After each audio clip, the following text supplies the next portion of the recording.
Hello, నేను miss రావు. ఆంధ్ర కోడలు, కర్ణాటక ఆడపడుచు, ఎక్కడున్నా సరే సంచలనమే. ఏ శాఖను తీసుకున్నా ఆ శాఖలో సంచలనాలను క్రియేట్ చేస్తూ ఉంటారు, సంచలనాలని ఆవిడ నమోదు చేసుకుంటూ ఉంటారు. రక్షణ శాఖ మంత్రిగా ఉన్నప్పుడు సర్జికల్ స్ట్రైక్ పాకిస్తాన్ మీద చేసి ఒక పెద్ద సంచలనంగా ఆ డిపార్ట్మెంట్ నిలిచింది రక్షణ శాఖ. ఇప్పుడు ఆవిడ ఆర్థిక శాఖ మంత్రిగా ఉన్నారు. ఆర్థిక శాఖలో అనేక రకాల మార్పులు మనం చూస్తున్నాం. జిఎస్టీని చూసాం, నోట్ల రద్దును చూసాం, తర్వాత లేటెస్ట్గా చూస్తే జిఎస్టీని 4 స్లాబుల నుంచి 2 స్లాబులకి తగ్గించడం చూసాం. ఇవన్నీ ఒక సంచలనం అయితే ఇప్పుడు మరొక సంచలనాన్ని ఆవిడ లీక్ చేశారు. ఏంటనంటే రాబోయేటువంటి రోజుల్లో ప్రభుత్వ రంగ సంస్థలను ప్రైవేట్ పరం చేయబోతున్నాము, అందులో కూడా బ్యాంకుల్ని ప్రైవేట్ పరం చేసే అవకాశాలు ఉన్నాయని చెప్పి సంచలనమైనటువంటి లీక్ ఆవిడ ఇచ్చారు. ఒకప్పుడు ఇందిరాగాంధీ జాతీయం చేశారు, నేషనల్ బ్యాంక్స్ని జాతీయం చేసి వాటిని ప్రభుత్వ రంగ సంస్థలుగా గుర్తించి వాటికి కొంత గ్యారంటీ ఇవ్వడం జరిగింది. కానీ ఇప్పుడు వస్తున్నటువంటి ప్రభుత్వం, ఇప్పుడు ఉన్నటువంటి నరేంద్ర మోడీ గారి ప్రభుత్వం, ఆ రోజు ఇందిరమ్మ గారు చేసినటువంటి ఏదైతే జాతీయం చేశారో ప్రభుత్వ రంగ సంస్థలు ఉన్నాయో, అనేక ప్రభుత్వ రంగ సంస్థలు ఏర్పాటు చేశారో అవన్నీ నష్టాల్లో ఉన్నాయి కాబట్టి వాటిని ప్రైవేట్కి అప్పచెప్పాలి అనేటువంటి ఒక ఆలోచన ఈ ప్రభుత్వం చేస్తుంది. దానికి సంబంధించినటువంటి లీక్ నిర్మలా సీతారామన్ గారు ఇవ్వడం జరిగింది. సరే, ఎక్కడ ఇచ్చారు, ఆవిడ ఏం చెప్పారు అనేది నేను ఖచ్చితంగా న్యూస్ చూపిస్తాను మీకు. అయితే ఇప్పుడు ఈ ప్రభుత్వం చేస్తున్నటువంటి ఆలోచన కరెక్టా లేదా తప్ప అని అంటే, ఇందిరాగాంధీ గారు ఎప్పుడు చేశారు బ్యాంకుల్ని నేషనలైజ్, ఎప్పుడు చేశారు జాతీయం, ఎప్పుడు చేశారు అని అంటే ఎప్పుడో ఆవిడ హయాం 70s చేశారు. కానీ అప్పుడు గ్లోబలైజేషన్, సరళీకరణ ఇవి లేవు, గ్లోబలైజేషన్ లేవు. కానీ ఇప్పుడు ప్రపంచం పోటీ పడుతుంది, అన్ని దేశాలు పోటీ పడుతున్నాయి. లిబరలైజేషన్ వచ్చిన తర్వాత, గ్లోబలైజేషన్ వచ్చిన తర్వాత ఇప్పుడు ప్రభుత్వ రంగ సంస్థలు మూలన పడుతున్నాయి, నష్టాల పాలవుతున్నాయి. వాటిని భరించేటువంటి శక్తి ప్రభుత్వాలకు లేకుండా పోయింది. దానికి కారణం ఏంటంటే గ్లోబలైజేషన్, అలాగే లిబరలైజేషన్. విదేశాల నుంచి కంపెనీలు వచ్చేస్తున్నాయి, విదేశాల నుంచి ఇన్సూరెన్స్ కంపెనీలు వస్తున్నాయి, విదేశాల నుంచి హెల్త్ ఇన్సూరెన్స్ చేస్తున్నారు, విదేశాల నుంచి కార్ల కంపెనీలు వస్తున్నాయి, అనేక విదేశీ కంపెనీలు వస్తున్నాయి. వాటితోటి పోటీపడి వాటికంటే మిన్నగా ఉత్పత్తిని తయారు చేయలేక మూలన పడుతున్నాయి. దాంతోపాటు ప్రభుత్వ రంగ సంస్థల్లో ఉండేటువంటి ఉద్యోగులు ఎలా పనిచేస్తారు, ప్రైవేటు ఉద్యోగులు ఎలా పనిచేస్తారు అనేది మనం వేరే చెప్పవసరం లేదు. ఆ కారణంగా ప్రభుత్వ రంగ సంస్థలు మూలన పడుతున్నాయి. ఇదే మాట అంటే ఉద్యోగులు ఏమంటారంటే, మాకు కావాల్సినటువంటి వెసులుబాటుని, మాకు కావాల్సిన టెక్నాలజీని ఇస్తే ఖచ్చితంగా మేము విదేశీ సంస్థలతో పోటీ పడతాము అని చెప్పి చెప్తారు. కానీ భారతదేశం యొక్క టెక్నాలజీ ఎంత, భారతదేశం దగ్గర ఉన్నటువంటి ఆధునిక సంపత్తి ఎంత అనేది వాళ్ళకి తెలుసు. ఒకప్పుడు గ్లోబలైజేషన్, లిబరలైజేషన్ లేనప్పుడు ప్రభుత్వ రంగ సంస్థలే మేటిగా నిలిచాయి. అందుకే ఇందిరాగాంధీ గారికి పేరు వచ్చింది నేషనలైజ్ చేసినందువల్ల. కానీ ఇప్పుడు పూర్తి రివర్స్లో ఉంది.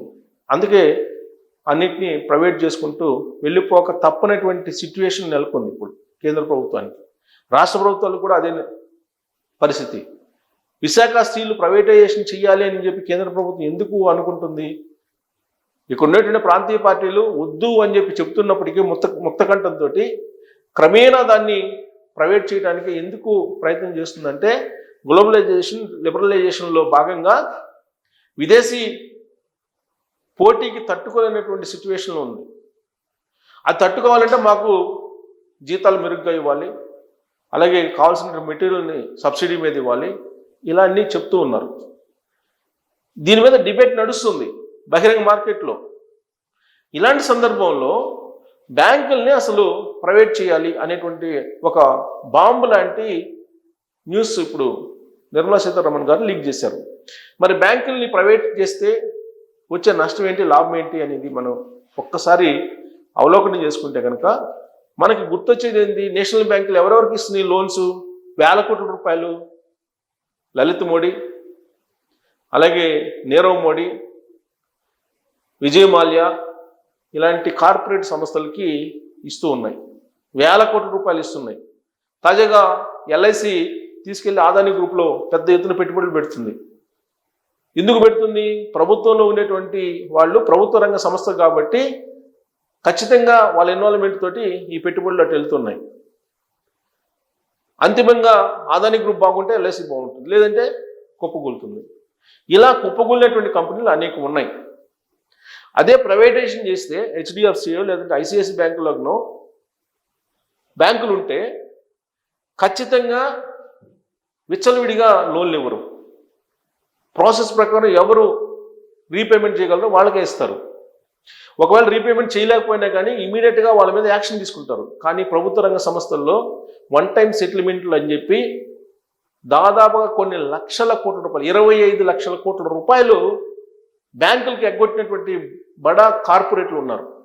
మరి ఇలాంటి వాళ్ళని దృష్టిలో పెట్టుకొని నేషనల్ బ్యాంక్స్ని ప్రభుత్వ రంగ సంస్థలలాగానే ఉంచాలా, లేదంటే ప్రైవేట్కి అప్పచెప్పాలా వాటిని అనేది ఒక పెద్ద డిబేటబుల్ క్వశ్చన్ భారతదేశంలో.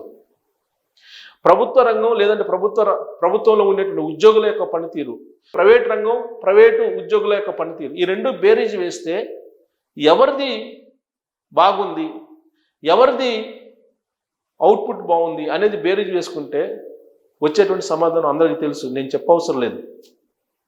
కాబట్టి ఇప్పుడు బ్యాంకుల్ని ప్రైవేటైజేషన్ చేయడానికి నిర్ణయించుకున్నామని చెప్పి చెబుతున్నారు. అందుకే బ్యాంకుకు సంబంధించినటువంటి సంఘాల నేతలు వద్దు అని చెప్పి చాలా కాలంగా వాళ్ళు సమ్మెలు చేస్తున్నారు, నిరసనలు వ్యక్తం చేస్తున్నారు, రకరకాలు చేస్తున్నారు. కానీ గ్లోబలైజేషన్ అలాగే లిబరలైజేషన్లో నిలబడాలంటే ప్రపంచంలో ప్రైవేట్ ఒక్కటే మార్గం అనేది ఆర్థికవేత్తలు చెప్తున్నారు. ప్రభుత్వ రంగ సంస్థలు వైట్ ఎలిమెంట్స్ లాగా మారుతున్నాయి. దానికి కారణం అక్కడుండేటువంటి సిబ్బంది, అక్కడుండేటువంటి యాజమాన్యం. అందుకే ఇప్పుడు బ్యాంకుల్ని కనుక ప్రైవేటైజేషన్ చేస్తే ఈ కార్పొరేట్ ఏదైతే మోసాలు ఉన్నాయో ప్రభుత్వ రంగ సంస్థలనే మోసం చేస్తుంటారు. మీరు తీసుకోండి, ప్రభుత్వ రంగ సంస్థలన్నీ ముంచేస్తున్నారు. ముంచేసేటువంటి వాళ్ళంతా కూడా ప్రభుత్వ రంగ సంస్థలనే. ఈవెన్ అనిల్ అంబానీ ఇలాంటి వాళ్ళు చాలామంది ఉన్నారు. 25 లక్షల కోట్ల రూపాయలు, 25 లక్షల కోట్ల రూపాయలు అసలు మీరు ఊహించరు అన్ని లక్షల కోట్ల రూపాయలు అంటే. 25 లక్షల కోట్ల రూపాయలు ఇప్పుడు ఎగ్గొట్టారని అంటే కార్పొరేట్లు, వాళ్ళని ఎవరు ఏం చేయలేనటువంటి సిచ్యువేషన్. మరి ఇలాంటప్పుడు మనకు నేషనల్ బ్యాంకులు ఎందుకు? నేషనల్ బ్యాంకులు ప్రభుత్వ రంగ సంస్థలు అని అంటారు, కానీ అవేమో పనితీరుని కనుక చూస్తే వాటి పనితీరు మనం అబ్జర్వ్ చేస్తున్నాం. మరి ఇలాంటి సమయంలో నిర్మలా సీతారామన్ గారు బాంబు లాంటి వార్తను, అణుబాంబు లాంటి వార్తను పేల్చారు. ఇక్కడ చూడండి, ఇది భారత్కు ప్రపంచ స్థాయి బ్యాంకులు అవసరం. దీనిపై ఆర్బీఐ బ్యాంకులతో చర్చిస్తున్నాం. ఆర్థిక మంత్రి నిర్మలా సీతారామన్ దేశానికి భారీ ప్రపంచ స్థాయి బ్యాంకులు అవసరమని, ఈ విషయంపై రిజర్వ్ బ్యాంక్ ఆఫ్ ఇండియా బ్యాంకులతో చర్చలు జరుపుతున్నామని ఆర్థిక మంత్రి నిర్మలా సీతారామన్ పేర్కొన్నారు. గురువారం ముంబైలో జరిగిన 12వ SBI banking and economics conclave 2025లో ఆమె మాట్లాడుతూ పరిశ్రమలకు రుణాలను మరింత విస్తృతం చేయాలి, జిఎస్టీ రేట్ల కోత రూపంలో వచ్చిన గిరాకీ ఒక ప్రయోజనకర పెట్టుబడుల చక్రానికి ఊతమిస్తున్న ధీమా మాకుంది. ఉత్పత్తి పెంపునకు రుణ లభ్యత కీలకంగా మారింది. వ్యవస్థీకృత పారదర్శక రుణ ప్రక్రియ అత్యంత అవసరం. ఇందుకోసం ప్రపంచ స్థాయి బ్యాంకుల అవసరం ఖచ్చితంగా ఉంది. దీనిపై ఆర్బీఐతోనూ బ్యాంకులతోనూ చర్చలు జరుపుతూనే ఉన్నాం. దీనిపై ఒక నిర్ణయానికి వచ్చే ముందు చాలా పనులు చేయాల్సి ఉంది. పెద్ద బ్యాంకులను ఎలా ఏర్పాటు చేయాలనుకుంటుందో ఆర్బీఐ నుంచి స్పందన కోరతామని చెప్పి అన్నారు. ప్రస్తుతం ఉన్నటువంటి బ్యాంకులతో పెద్ద బ్యాంకులను సృష్టించలేము. విలీనం కూడా ఒక మార్గమే. అయితే ఎక్కువ బ్యాంకులు కార్యకలాపాలు నిర్వహించాలి, వృద్ధి చెందాలని ఉండాలి. అటువంటి వాతావరణాన్ని భారత్లో ఏర్పాటు చేయాల్సి ఉంది. అంటే వృద్ధి చేద్దాము బ్యాంకులు అనేది లేదు అని చెప్పి ఆ ఉద్యోగుల గురించి మాట్లాడుతున్నారు ఆవిడ ఇండైరెక్ట్గా. ఆ పనులు కొంత జరుగుతున్నాయని ఆమె వెల్లడించారు. 2030 కల్లా అగ్రగామి 10 అంతర్జాతీయ బ్యాంకుల్లో ఎస్బీఐ చేరుతుందని ఇదే కార్యక్రమంలో పాల్గొన్న ఎస్బీఐ చైర్మన్ చల్లా శ్రీనివాసులు శెట్టి పేర్కొన్నారు. ఇది యాక్చువల్గా ఆవిడ చెప్తున్నారు ఇండైరెక్ట్గా బ్యాంకులు ప్రైవేటైజేషన్ చేస్తుంది. ఫ్యూచర్స్ అండ్ ఆప్షన్స్లో ట్రేడింగ్ చేయకుండా రీటైల్ మదుపర్లను అడ్డుకోబోమని ఆర్థిక మంత్రి నిర్మలా సీతారామన్ స్పష్టం చేశారు. అయితే అటువంటి వాటిలో పెట్టుబడులు పెట్టడం వల్ల కలిగే నష్ట భయాల గురించి వారికి అవగాహన కల్పిస్తామని తెలిపారు. నిఫ్టీ సెన్సెక్స్లో వారం వారి డెరివేటివ్స్ కాంట్రాక్టులను నిలిపివేసే ప్రణాళిక ఏది లేదని సెబీ చైర్మన్ తుహిన్ కాంతి పాండే పేర్కొన్న కొద్ది రోజులకే ఆర్థిక మంత్రి ఈ వ్యాఖ్యలు చేయడం గమనార్హం. యూనియన్ల నిరసన. ప్రభుత్వ రంగ బ్యాంకులను ప్రైవేటీకరించిన ఆర్థిక సంఘటితానికి జాతీయ ప్రయోజనాలకు ఇబ్బంది ఏమీ కలగదని మంత్రి సీతారామన్ వ్యక్తం చేసిన వ్యాఖ్యలను బ్యాంక్ యూనియన్లు విమర్శించాయి. మూలధన మద్దతు ఇచ్చి పిఎస్బీలను బలోపేతం చేయడం ద్వారా ఆర్థిక సంఘటిత లక్ష్యానికి అవి చేదోడుగా నిలిచేలా చేయాలని డిమాండ్ చేశారు. అది ప్రభుత్వ రంగ బ్యాంకులను ప్రైవేటీకరించిన ఆర్థిక సంఘటనకి జాతీయ ప్రయోజనాలకు ఇబ్బంది ఏమి కలగదని మంత్రి సీతారామన్ చేసిన వ్యాఖ్యలను బ్యాంక్ యూనియన్లు విమర్శిస్తున్నారు. ఇది వ్యవహారం. సో ఇప్పుడు విదేశీ బ్యాంకులు రావాలి, విదేశీ బ్యాంకులు అవసరం అని చెప్తున్నారు. ఎప్పుడైనా సరే విదేశీ కంపెనీలు భారతదేశానికి వచ్చినా లేదా విదేశీ సంబంధించిన బ్యాంకులు వచ్చినా ఇక్కడ ఉండేటువంటి దేశీయ బ్యాంకులు కానీ దేశీయ సంబంధించినటువంటి ఉత్పత్తులు కానీ దెబ్బతింటం ఖాయం. ఇది మనం చూస్తున్నాం, మన కళ్ళ ముందు కనిపిస్తుంది. అంటే ఇండైరెక్ట్గా ఇక్కడ ఉండేటువంటి బ్యాంకులను ప్రైవేట్ చేయాల్సిన అవసరం ఉంది అని చెప్పి క్లియర్గా సీతారామన్ గారు చెప్తున్నారు. విదేశీ బ్యాంకుల అవసరం ఉంది, ఇక్కడ వాళ్ళు లోన్లు ఇవ్వాల్సిన అవసరం ఉంది, ఇక్కడ పెట్టుబడులు పెట్టాల్సిన అవసరం ఉంది, ఇక్కడ ఎంత లోన్లు ఇస్తే అంత ఉత్పత్తి పెరుగుతుంది అనేటువంటి విషయాన్ని చెప్తున్నారు. అంటే ఇక్కడ ఉండేటువంటి బ్యాంకులు అప్ టు మార్క్ లేవు అనేటువంటి విషయాన్ని ఆవిడ చెప్తున్నారు. అందుకే విదేశీ బ్యాంకులు వస్తే స్వదేశీ బ్యాంకుల యొక్క పరపతి పోతుంది, స్వదేశీ బ్యాంకుల పనితీరు ఎలా ఉంటుందో మనకు తెలుసు. అదే విదేశీ బ్యాంకులు వస్తే వాళ్ళ యొక్క పనితీరు ఎలా ఉంటుందో తెలుసు. కాబట్టి ఒకవైపు ఏమో విదేశీ వస్తువులు కొనొద్దని చెప్తారు ఇదే గవర్నమెంట్, ఇదే నరేంద్ర మోడీ గారు, ఇదే నిర్మలా సీతారామన్ గారు. విదేశీ వస్తువులను కొనుగోలు చేయొద్దు, స్వదేశీ వస్తువులను కొనుగోలు చేయండి, మేక్ ఇన్ ఇండియాని ప్రమోట్ చేయండి అని చెప్తారు. మరోవైపు ప్రైవేట్ బ్యాంకుల్ని అలాగే విదేశీ బ్యాంకుల్ని విదేశీ కంపెనీలని భారీ ఎత్తున ఆహ్వానిస్తున్నారు. మరి ఏ దిశగా భారతదేశాన్ని ఇప్పుడున్నటువంటి మోడీ గారి ప్రభుత్వం తీసుకెళ్తుంది అనేది మీరు కామెంట్ చేయొచ్చు. Thank you.